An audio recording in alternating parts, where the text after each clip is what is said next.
What a start to Emerge 2025. Can you give another round of applause to the White family, to Opportunity Knox, to Tim Berry for sharing their stories and work with us? Yeah, that was pretty great.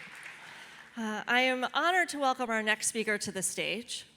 A commitment to inclusion and innovation is something I have long admired at US Bank. From reimagining the role of the branch to investing in small business owners, this leader shows us what it means to lead with purpose and partnership. I am pleased to welcome Sekou Kayland, Head of Branch and Small Business Banking at US Bank.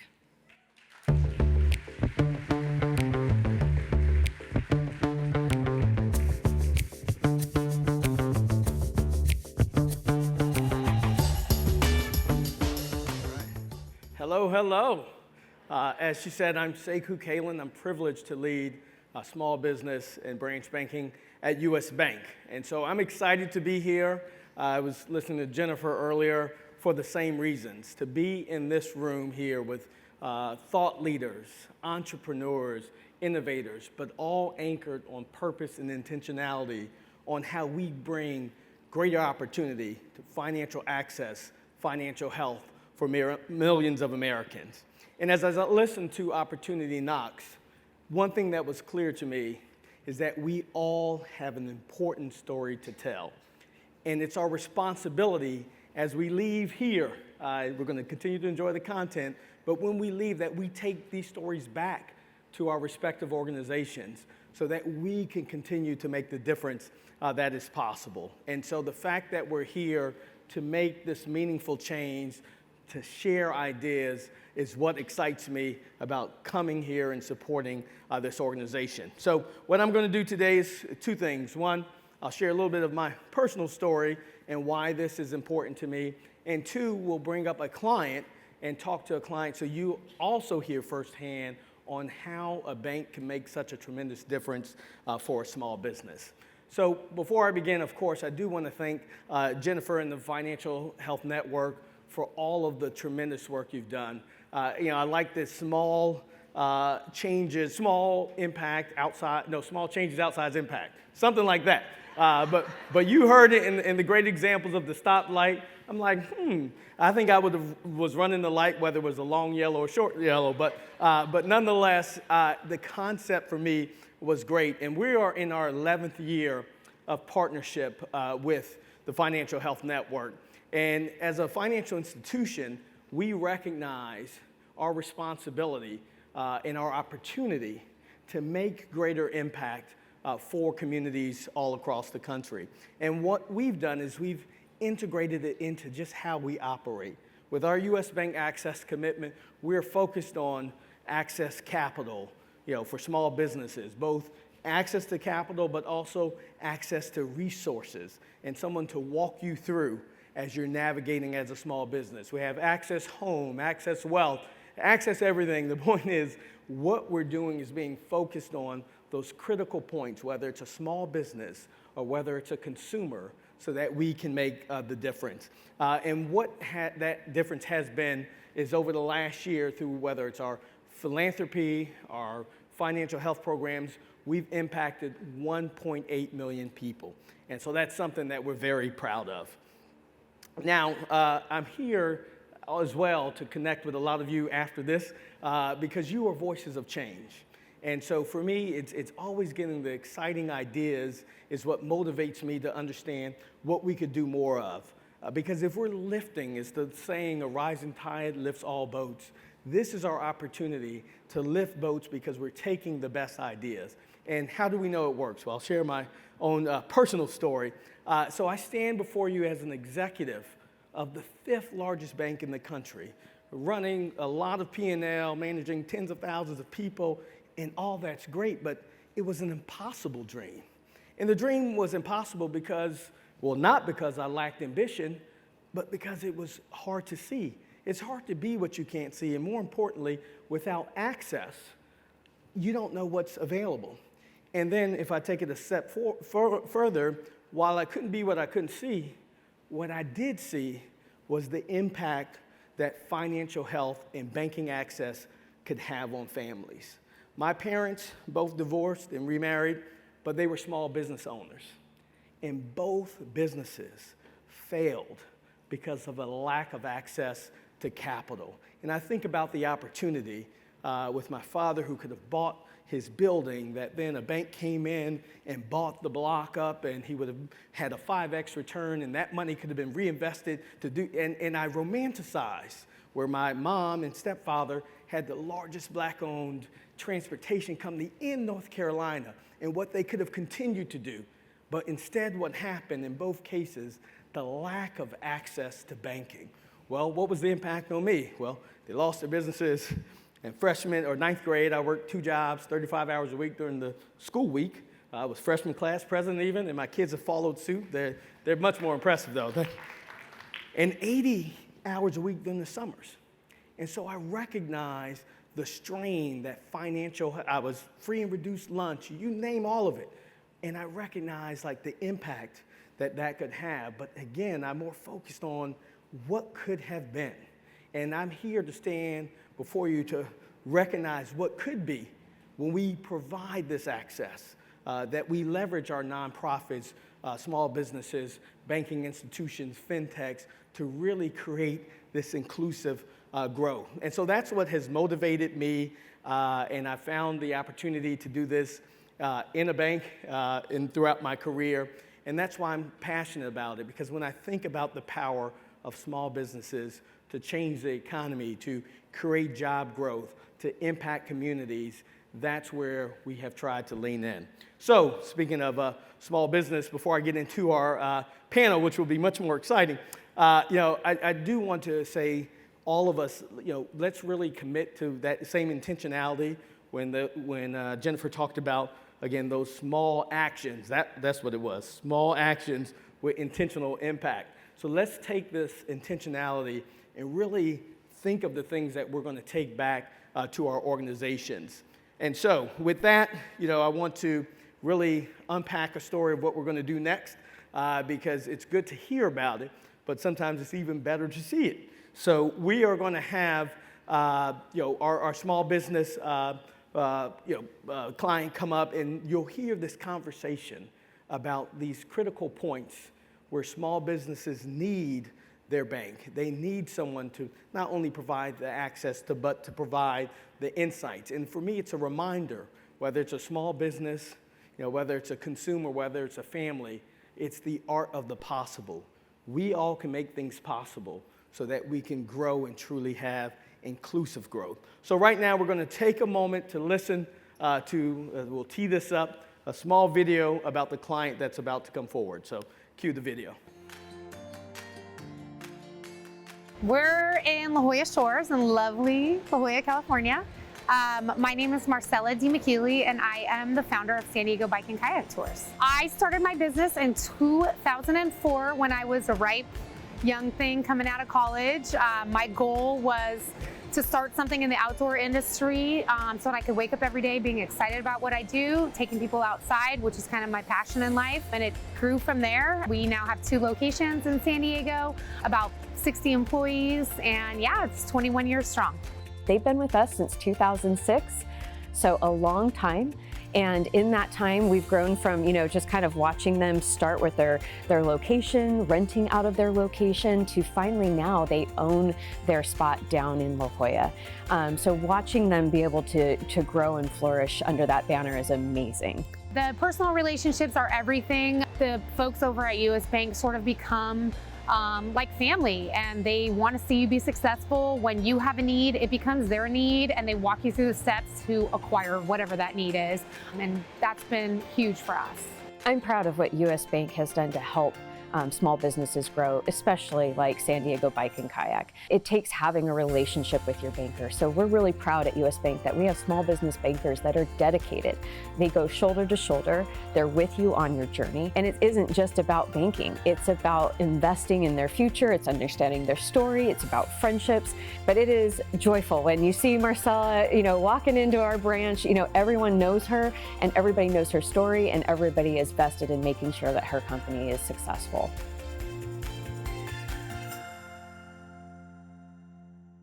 All right. Well, great. Well, one, it's good to be here. I was hyping you up. So I was talking about all the exciting things that we're going to discuss today. So again, it's really important to, as we think about small business, just to really highlight the evolving relationship between a small business and a financial institutions and how we share both perspectives, not just from our perspective, but what you experienced and when. And then from that, we're hoping that we could share and model how these relationships impact other entrepreneurs. So with that, we'll get started. All right. So one, we saw the wonderful video. And the good news is all of you get access to kayaking. If you have a credit card or a form of payment, you all get a chance to go kayaking. So with that, if you would tell us about San Diego Kayak Tours and just what's your mission and what's the purpose? Yeah, well, I grew up in Los Angeles and felt very city-packed there. Kind of was a latchkey kid growing up, and I often would find solace in seeking outdoor adventures in the heart of the city. I would ride my bike to the next city over. I would take the bus to the beach, spend the day in the waves, diving around, looking for marine mammals. I would go walk up this nearby fire road, pretending it was some idyllic hiking trail. So I was always kind of just, finding contentment in outdoor adventures. And I moved to San Diego to go to college, UCSD, and was a collegiate softball player there. I took kind of an unfulfilling job with a teammate of mine straight out of college, and realized that I was really coming back to those roots of finding contentment in that outdoor adventure space, and decided that I was going to start a small business and that it was going to be in outdoor recreation, and that's kind of how the mission started. And my goal was really to share that love of the outdoors with all of our now patrons. Well, it's great to hear the origin story. Yeah. You going around. Well, what's the origin story, Devin, of our relationship? Yeah, so wonderful fun fact about Marcella. So she was dating her husband at the time, and we had the lucky opportunity when she decided to become a sole proprietor, and that was in 2004. And because she put in a little more money than the husband, she's like, that's right, this is a women-owned business now. So at that point, before they were married, she became the 51% owner. And they started it out of your garage. Well, it's funny because I was actually, pinching every penny I had to start this business and leave the job that I was unhappy at.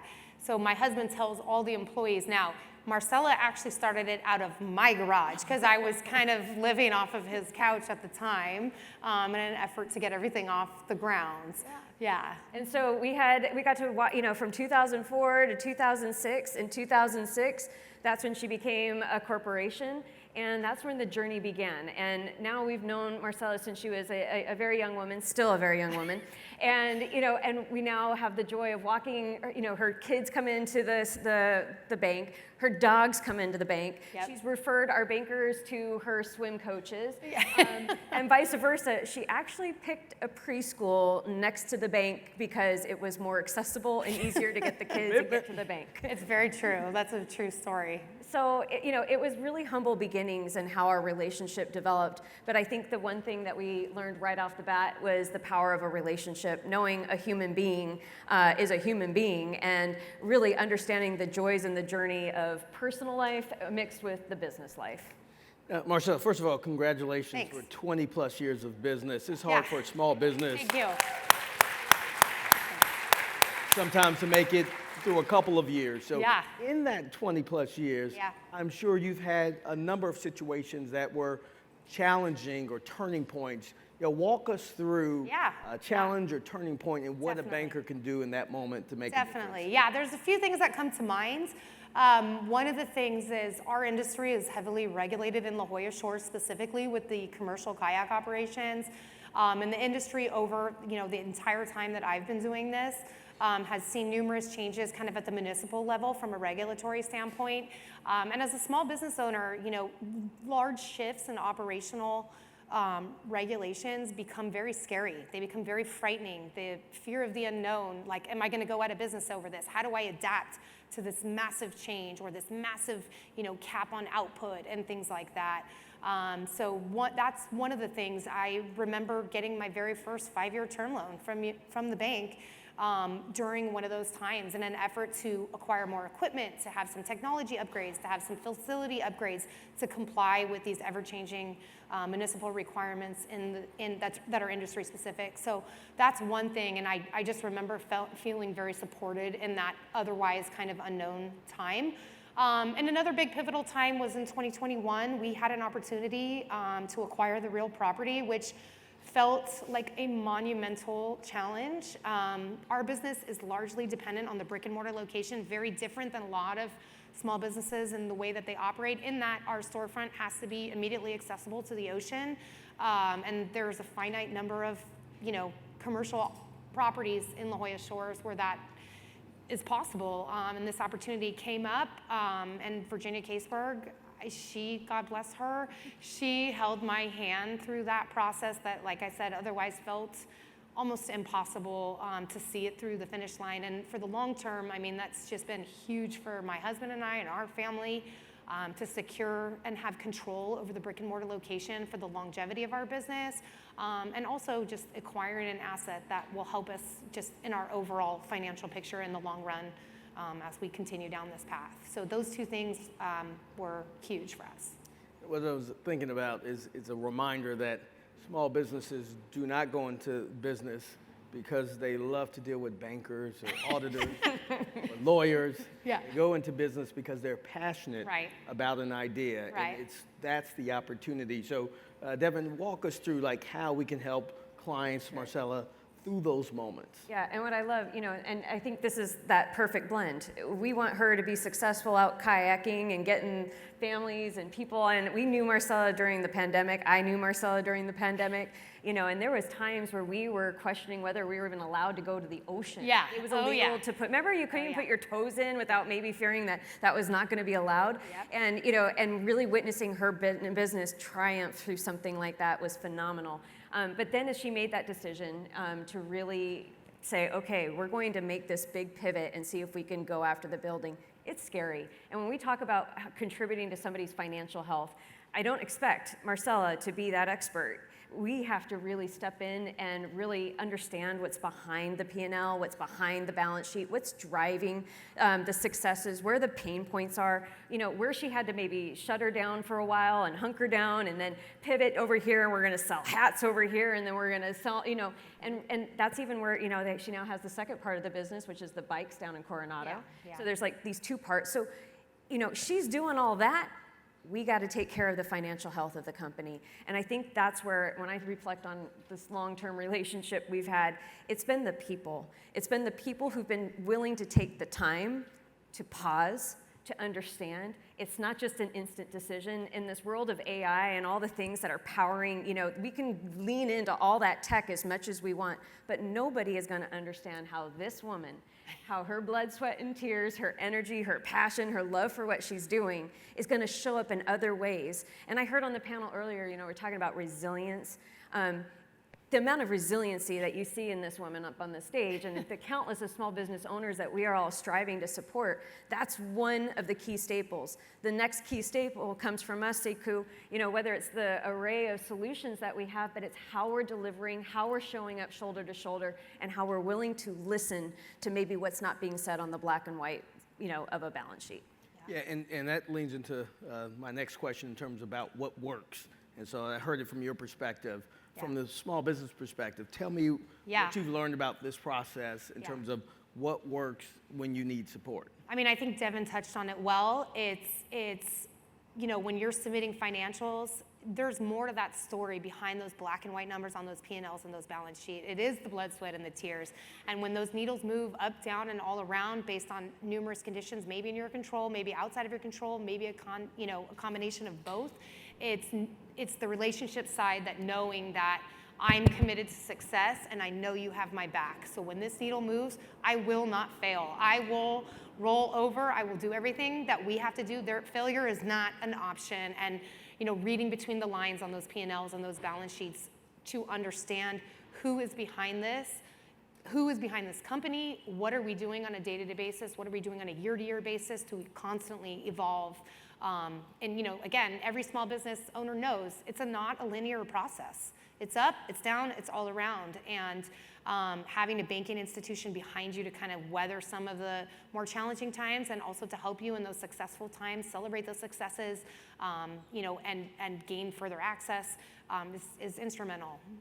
Yeah, that reminds me, you can be passionate about the idea, and I think that commitment and passion is what carries you through. It doesn't make it easier. It doesn't make it easy. Go through the challenge, but you have the resilience and commitment to get through it. So let's switch a little bit. Tell me something about that you're proud of with your business. And I think in my industry, it's the competition is fierce, and the community in which we operate, both in Coronado and La Jolla, they're very vocal, and they really want community partners that are operating in the best interest of the community, in addition to on the merchant side and whatnot. I'm really proud of some of the alliances that we've formed, not only with community members, but with other competing businesses. Some of my fiercest competitors I consider some of my best friends, and that's really unusual.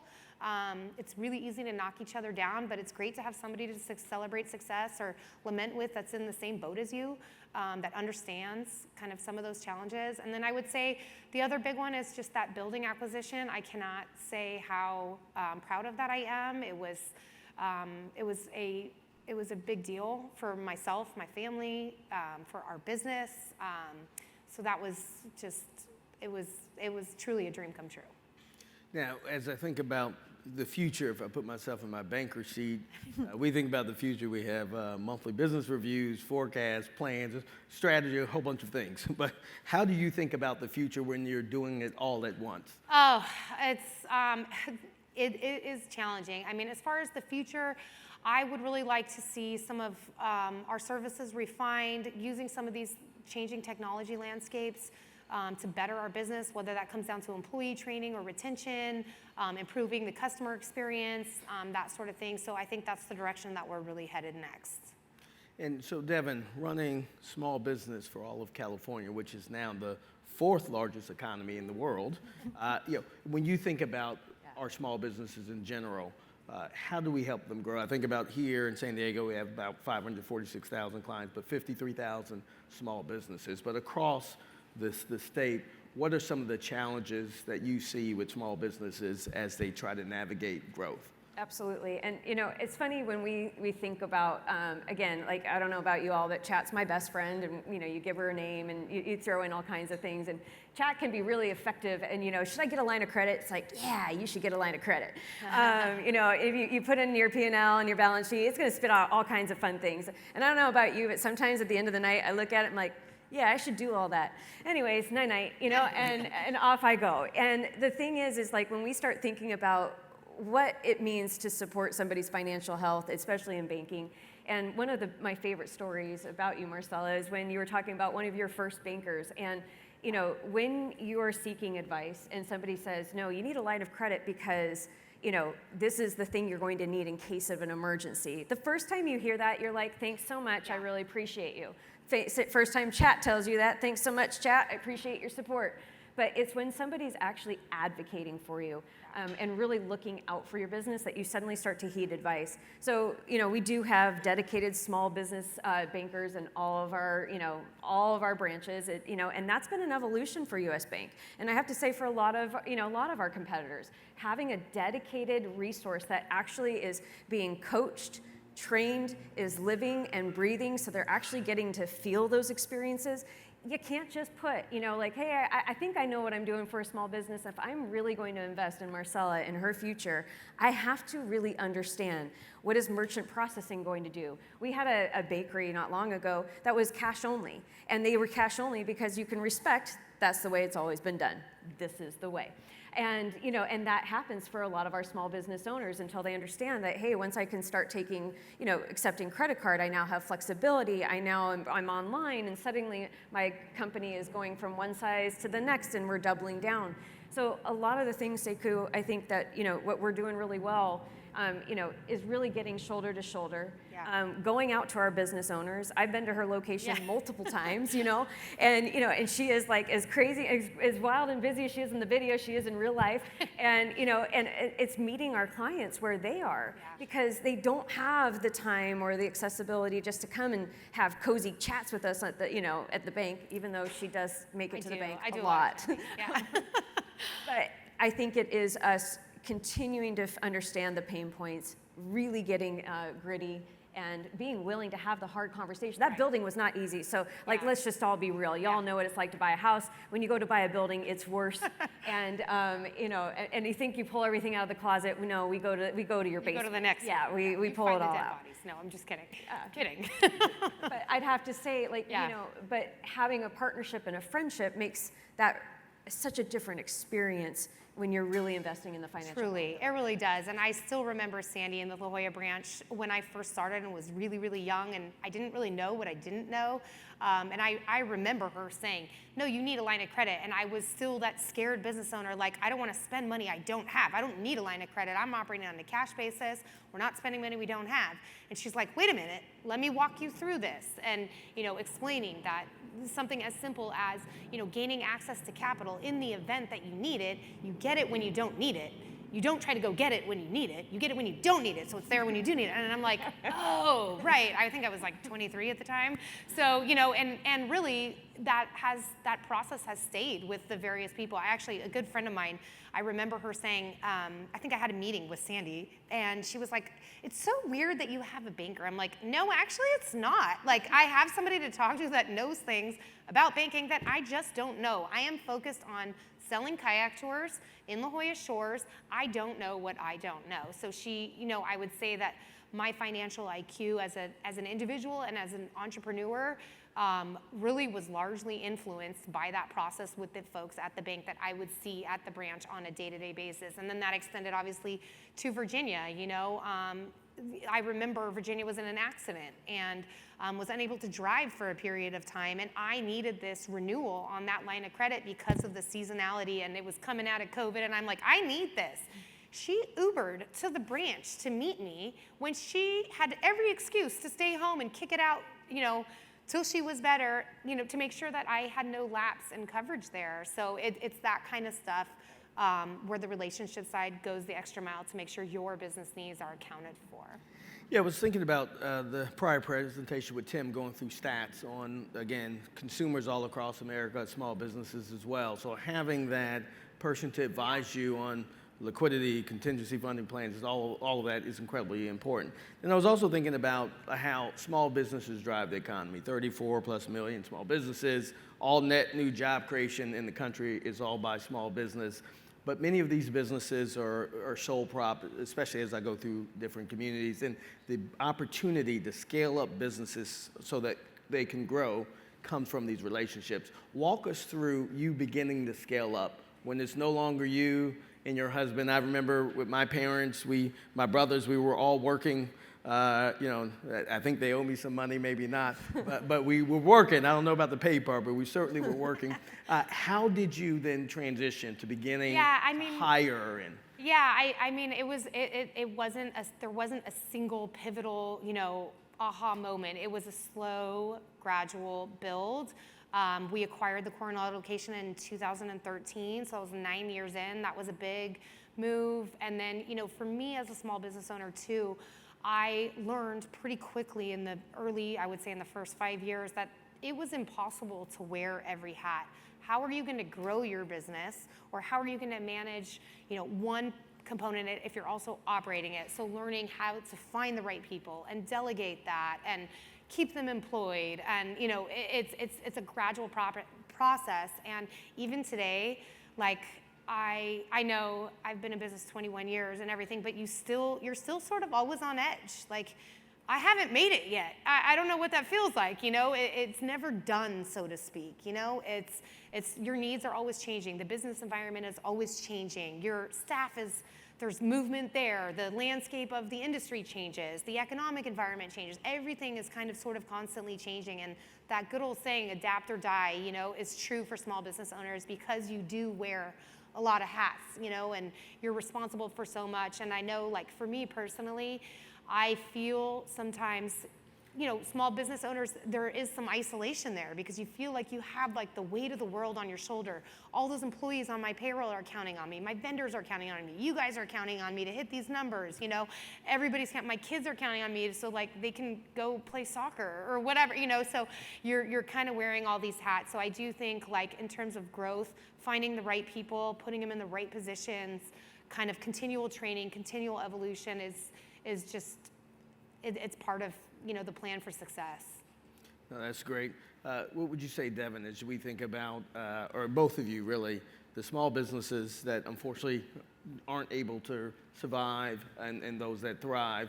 What is the difference that you've seen, whether it's other small businesses that may have been around you, but what are some of the what would you pinpoint of, these were moments as I reflect and talk to peers or we talk to clients, like what are some of those things that really get in the way of small business success? Well, one of the things, we've really invested and kind of doubled down at US Bank is our business access advisors. And so these are individuals that are not sales driven. So they do not have a goal other than the goal to be in the communities that we need to serve, to be shoulder to shoulder, to provide access to resources, whether it's providing, connectors back to CDFIs, making sure that there's the resource centers like a women's business resource center, and then they're connecting back and being present and helping to teach and coach financial literacy, because that is the gap.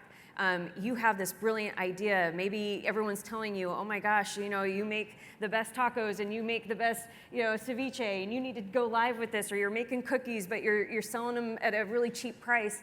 And it's understanding, like, well, where do you go to start, building out your first, taking that first step? How do you get the access to capital? Is it a credit card? And all of those things. So we watch a lot of people in businesses that kind of slip through those cracks that don't have that level of access and support and resources. So making sure that we're in the communities, that's one of my favorite passion projects, is to be out and about. I love the high school students. We need to start earlier with our youth to be able to, just understanding the words P&L and balance sheet, and that has to start somewhere. Sometimes I used to recognize when we were hiring bankers, some of our bankers would be, getting on the lower pay, and they yet have figured out how to balance a checkbook or not run up your credit card debt till it's maxed out, yet we're expecting a banker to come and provide financial health and wellness and literacy to your clients. So, there's a lot that we still need to do on the front lines to bring up the education and the awareness so we can help raise up a future. But, on that note too, I love that you brought up the high school students in general, because a lot of people, they don't have mentors necessarily, or they don't have other business owners to exchange information with. So starting at that age, I have a funny anecdotal story for you. My daughter one summer 2 years ago wanted to do a lemonade stand. She's like, Mom, I'm gonna do a lemonade stand in our driveway. I'm like, girl, come down to the kayak shop, because there'll be a lot more people coming off the beach. You'll do a lot better. And she's like, oh, okay. So I bought her and her friend all the supplies to set up this lemonade stand, right? And the other dad was like helping them because I was actually working that day. And I come back out and they're like so ecstatic. They ran out of all their supplies and they're like, Mom, we made like $140 or something. I was like, good job, girls. And I'm like, I need my $58 back. And they're like, what? I'm like, no.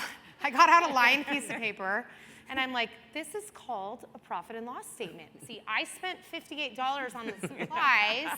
Here's your margin. You two split that. You got to pay me back. And they were both like dumbfounded. Like what? They were 7, in fairness. And yes, I am that cutthroat mom that did make her pay me back. I didn't put it in her piggy bank. But yeah, starting at that level. But really, what that takes is because I'm a small business owner. Her friend that did it with her, the dad's not a small business owner, so he was laughing his butt off, thought it was hysterical. I'm like, no, I'm serious right now. They're learning from this, you know? But I'm saying just, you know, the more small businesses there are, the more small business owners there are, that starts to translate over to our kids and their friends, or comes into, like you mentioned, the high school program and things like that, you know?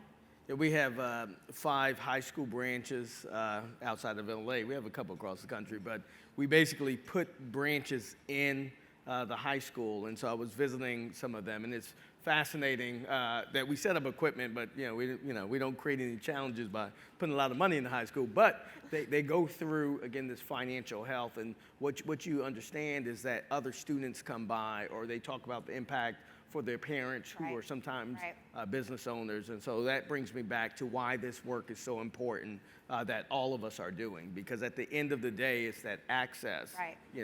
Talent is created equally. It's the opportunity that's not. We have an opportunity through all of what we're doing to really drive the future, whether that's growth, whether that's financial health. So with that, I'll give you last closing comments. What would you like to leave with our audience outside of come down, get in the kayak, let's do it? I would just say that the relationship side, when you think of a banking institution, that's not necessarily what comes to mind. But I can say for me personally, like Devin, I've known you for some time, and a few of the other folks that I've mentioned, it has changed my life. It really has, and it's changed my family's life, you know? Just because we're able, and by the way, my kids think the La Jolla branch is a candy store because there's always candy there. So like, can we go to the candy store? I'm like, it's a bank, you know? But anyway, but it really is, it has changed our path, and I am forever grateful. Thank you. And I'll just close by saying it is an emotional connection. Yeah. When it becomes real, it's when you actually feel it. And, having her cell phone, or if she's going through something, or, a deal's going left or right, or, you know what I mean, that we can talk and that she can trust me to advocate on her behalf. So our advocacy in these roles, I think, is paramount. And when you do it right, it's a lot of job joy. So, well, I'll close by saying for the next hour, what we're going to, just joking. Thank you. Enjoy this. Looking forward to connecting with you. Thank you.